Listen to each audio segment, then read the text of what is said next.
for me, all right, this is my technique. Anytime I go to a place like Samui, is where's the sunset beach? Where do people go at sunset?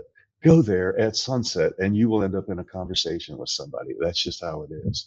That works here where I live, and it works in Samui really well because people are, they're interested in who you are, what you're doing. So I met people from all over the world there.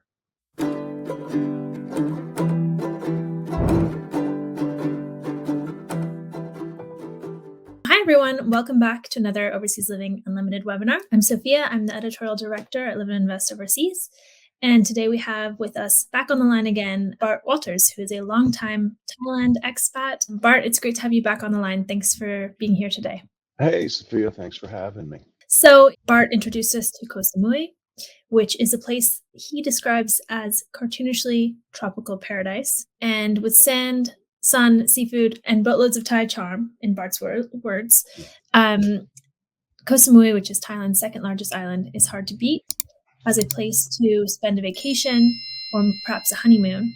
But as we all know, living in a place is very different to just visiting as a tourist. So Bart and I are going to dig into some of the topics that relate to actually living in this place. So perhaps just to start out, Bart, you could just introduce yourself a little bit, tell us where you're from, how did you end up in Thailand, how long you've been there. Okay. I'm originally from Orlando, Florida, and I came to Thailand on July the 4th, 1999, for a wedding. A friend of mine from Vancouver had been working over here, and he was getting married. And I said, that's a good reason to go to Thailand. I always wanted to go there. So I went, and I really never came back. I made a few trips back and forth, but I knew the minute I got here that this is the place that I wanted to live. So that's, 23 years ago. It went by in a flash. As it does. So would you say that's kind of the main appeal? It's a movie set, basically, like a perfect jungle beach paradise. Yeah, well, it's got it all. I mean, it's a bunch of beaches, and it's got mountains and jungle in the middle, waterfalls. It's got giant Buddha temples. It's got all of that stuff. There's only two businesses in Samui: tourism and coconuts. All right, so that kind of tells you what it's about. Also, a lot of people come there. That whole area is a hot spot for anybody who does anything in the water, especially if you're a scuba diver, stuff like that, because you have three islands in a row. It's called the Chupan Archipelago, and you've got Koh Samui, Koh Phangan, and Koh Tao, and they get progressively better for divers as you go. In fact, there's no reason to go to Koh Tao unless you're diving, because that's what everybody does. And I'm not a diver. I'm a lazy snorkeler with a vest on, and I still saw a whale shark.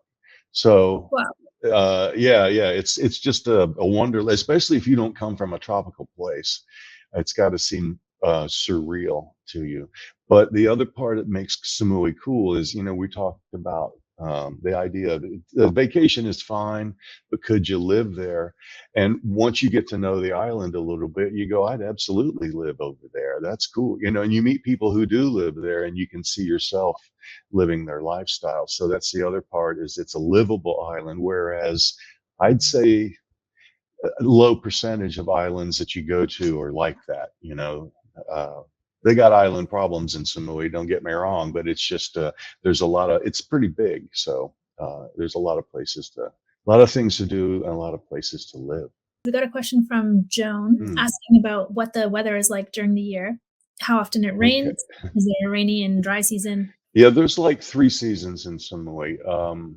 From December to February, it's dry but cool. It's the best weather of the year, and that's when I say it's the heaviest tourist season, because it's cold everywhere else in the world, outside the tropics anyway, and it's the best time to come. Okay, so that's pretty much considered high season. When people talk about high season, that's what they mean. Dry but cool. March to August, it gets hot as hell. And if you're not from a place that gets really hot, I'm from Florida, and it still feels hot. And it's dry. The good thing about living in an island is you got a constant sea breeze. Okay, so it's not that stagnant heat like you get in Bangkok. You feel like you're roasting. Yeah. So you make it through, and right around August, early September, you get the rainy season. All right. Now, if you've never been in a monsoon place, it's in. You need to know there's a difference. All right. So where I come from, we have a lot of violent weather. We have tornadoes and lightning strikes and things like that. That's not what a monsoon is. A monsoon, you'll hear the thunder and it'll start raining about 3 in the morning, and 72 hours later, it's still raining. And there's guys catching fish where you used to park your car. Um, it's just, it's constant, and you get used to it, and it doesn't rain every day, but when it comes, it's not going to be an afternoon shower. So you kind of prepare for it. Samui particular, it's because it's so much mountains that water comes down those mountains pretty fast. So you have the occasional washed out road and some flash floods. But like I said, they're used to it. It's been that way for, a long time. So the infrastructure is pretty strong there. The only issue I would say about the weather is if you get island fever and a monsoon, an ugly storm comes, you're not going to fly, and you're not going to get on a boat. So you might be stuck. You might have to ride it out. Okay, that's the only thing. But the weather's fairly pleasant, like I said, because you got a sea breeze all the time. So I hope that answers that question. All right. So Shannon is asking, what would it cost to rent a 3-bedroom house with a pool and ocean view, maybe in the hills?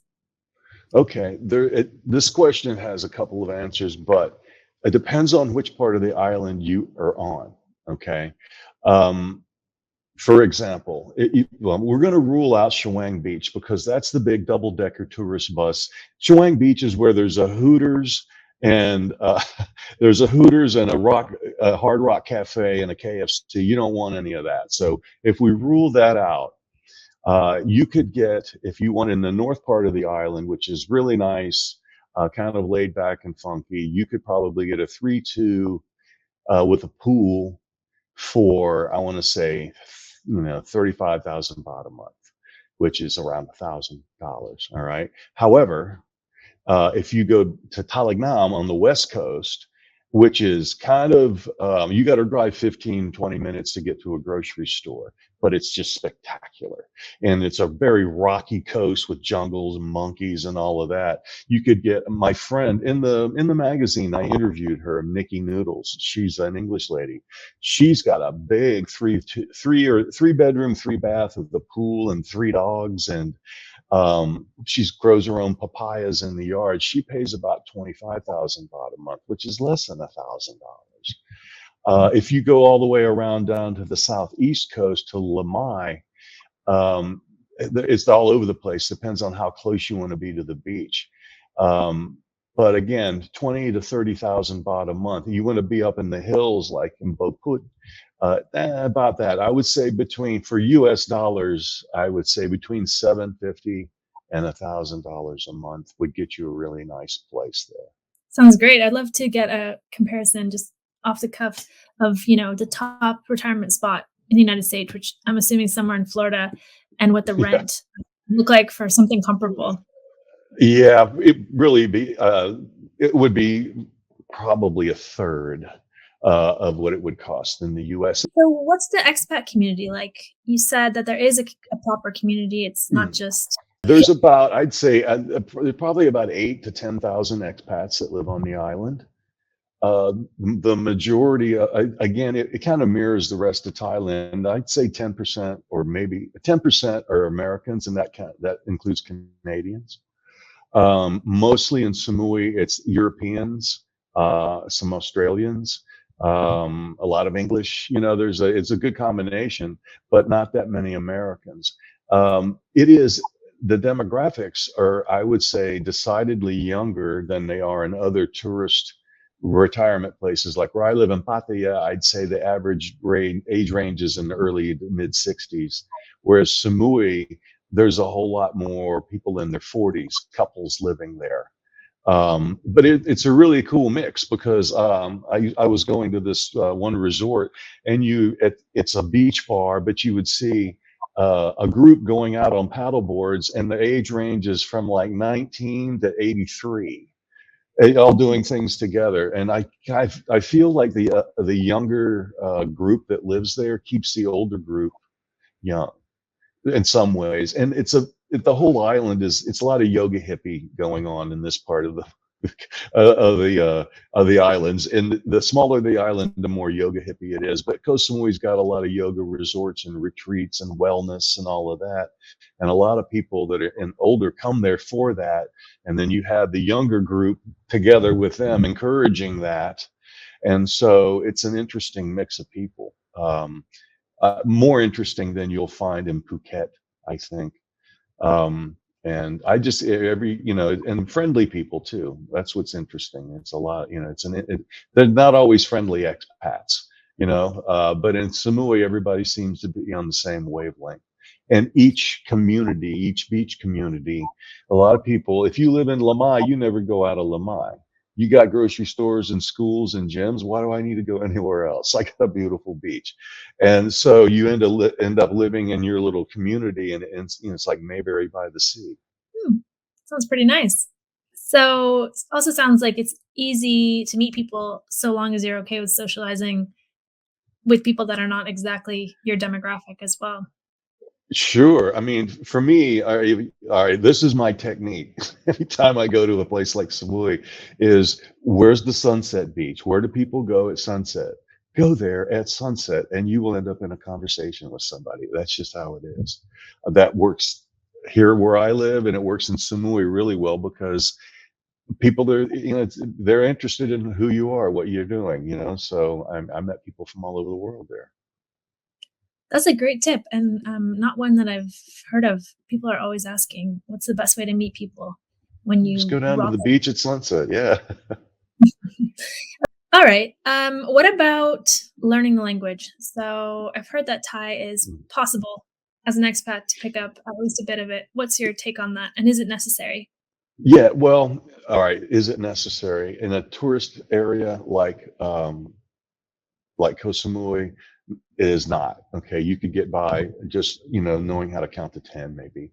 If you live in a more remote part of the island, you might need to pick up some of the language. However, let me say this, and I said this a couple of different times. If you learn 10 phrases in Thai, your life is 100% better. And it's not that difficult. They're very forgiving about the tones. They kind of know what you mean. And they're very gracious and they're very forgiving, which it's not always the case in Southeast Asian countries. You go to Vietnam and try to speak that language, it's tough, and they're not going to let you slide. But Thais are pretty good about it. And my advice is, if you're going to learn Thai at all, if you're going to go to a class or something like that, learn to read, write, and speak all at the same time, because you have a little victory every day. You're thinking you're not learning, but you're driving down the street and you go, oh, I know that sign says pharmacy. So and you learn it that way and you pick it up a lot faster. But to answer your question, no, you don't have to have it, but you will want some of it. You would want to learn, the basics. I think that's good advice that applies to pretty much anywhere that you're thinking about Yeah. relocating to, for sure. Makes a big difference, as you're saying. Okay, what about getting around? So I'm constantly comparing it to Bali in my mind. Mm. Motorbike city, basically.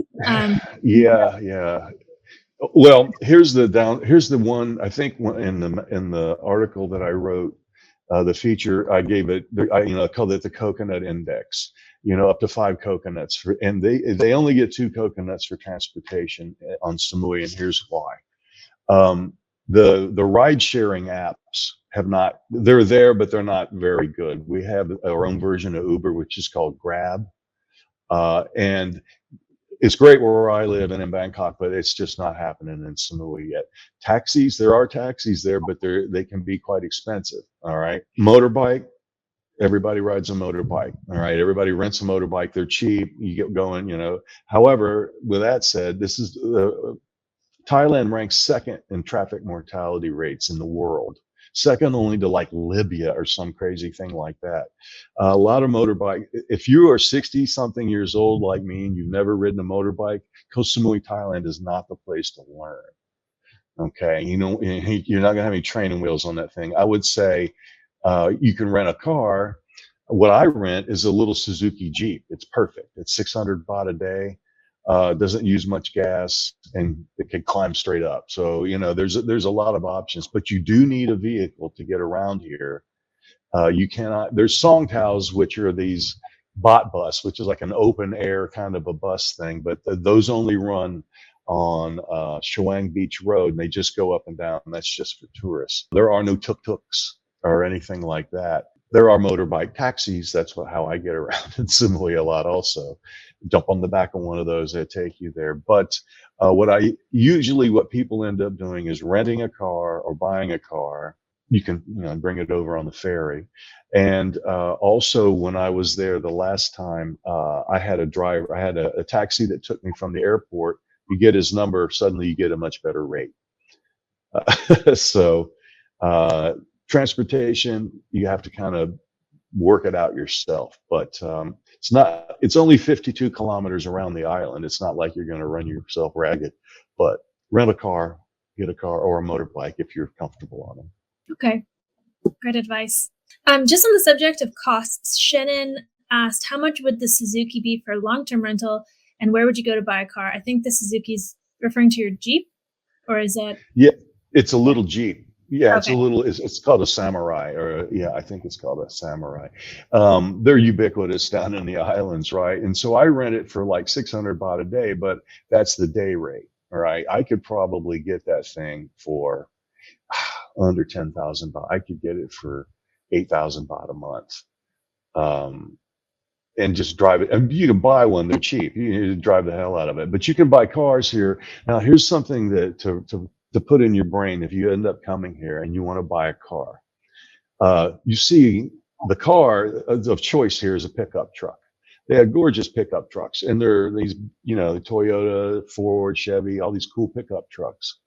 If it's built on a truck frame, the tax gets sliced because they want guys who have businesses and need a truck for work to be able to afford a vehicle. So everybody buys trucks here because you get so much more car for the money. And in a place like Samui, you want something that's got some to it. I like the Suzuki Jeep because it's 4-wheel drive. You go over some inclines here. There's mountains.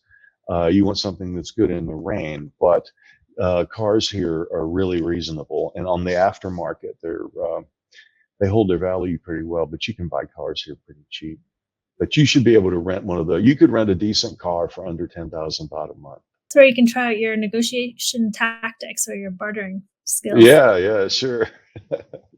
All right. Well, maybe we could go over some of the less fun topics, things like residency, for instance. Do you have Okay. a recommended residency option that you tell people about? Assuming we're talking about retirees here, what Yeah. would you Okay. recommend? Well, yeah, the retirement visa here is pretty straightforward. It's you got to be 50, and you have to put a certain amount of money in the bank and leave it there. It's about 800,000 baht, which is just like $20,000. Okay. Now, with that said, you can also have an income. If you have an income that equals a certain amount, and that's what a lot of retirees that have a pension, a lot of guys here in VA, I mean, everything comes directly to Thailand, and you can show here, it's pretty straightforward, pretty easy. Even if you don't have the money to deposit in the bank, as you alluded to earlier, there's always a workaround. All right. What I recommend is you find a reputable shop in the area that you're going to live. The one we have here in Pattaya, I've worked with for 13 years, and you go and you tell them your situation. I'm this old and I'm doing this. And they figure out a way for you to get your retirement visa. I pay 12,000 baht a year, and I'm able to stay here as long as I want. I'm supposed to check in at immigration every 90 days and say, I'm still here. I still live here. But I don't do that because my agency does it for me. They call me and they go, oh, your 90 days is up. And they come get my passport and they take it to immigration and they come back and everything's okay. So, so I don't have to do anything. They let me know. There's a lot of ways around it, but the retirement visa is the way to go. There are some other visas that you can get if you are under 50. There's education visas you can get for everything from going to Muay Thai to being a yoga instructor to learning how to be. I met two Iraqi guys that were here going to beauty school and learning how to cut hair, and they're on education visas. So if you're a decent person and you got some, and you want to come here and and live a good life, if you can figure out a way to get a visa. Where there's a will, there's a way. Yeah, definitely.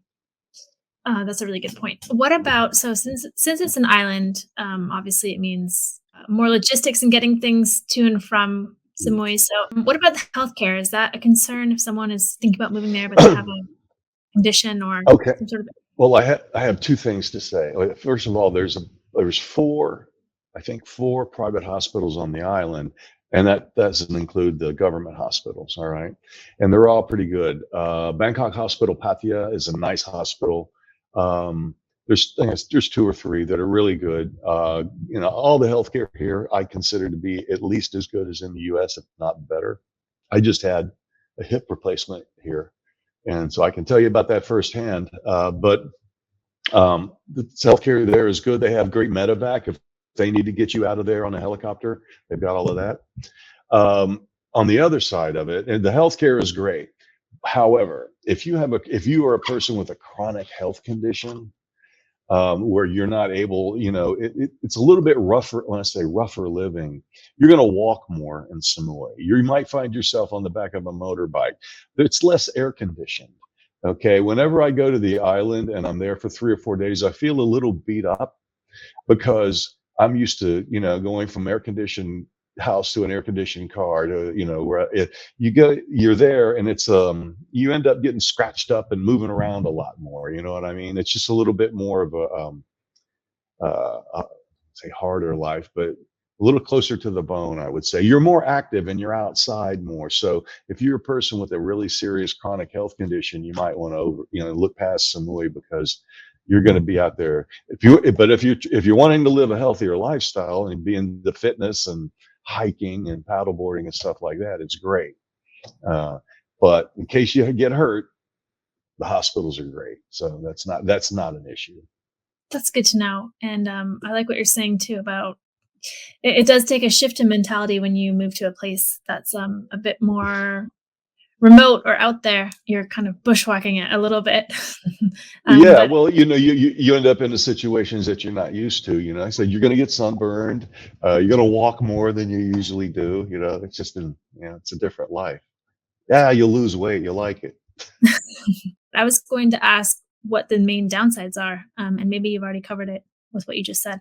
Well, a little, yeah. It's an island, so islands have island issues. Like when it gets to dry season, they have water problems and have to ship water in, stuff like that. But like I said, they're used to dealing with it. And I've said this one before: monkeys and cobras, and it's an island. It's jungle. If you're not used to seeing animals like monkeys and cobras, in your life, it may shock you a little bit. Also, island fever is a real thing. And you don't know it until you're on the island. You go, I gotta get out, I gotta do something. The bad news is it's a real thing. The good news is you can get away you can go to Koh Phangan. It's 20 minutes on a ferry and go to a different island that's got a different vibe and do a different thing. You could go to Koh Tao, which is a completely different thing. And you can get away from it. But island fever, you need to, if you've never lived on an island before, it's for real. It seems to get small on you, and that's not just Koh Samui. That's any island, I think. So the other thing is any island is going to be a little more. It's going to be relatively expensive compared to the mainland, and especially in a tourist place. But that's the fun of living in a place like Samui is you find the neighborhood you want, and then you find the place that has the coffee for 45 baht instead of 85.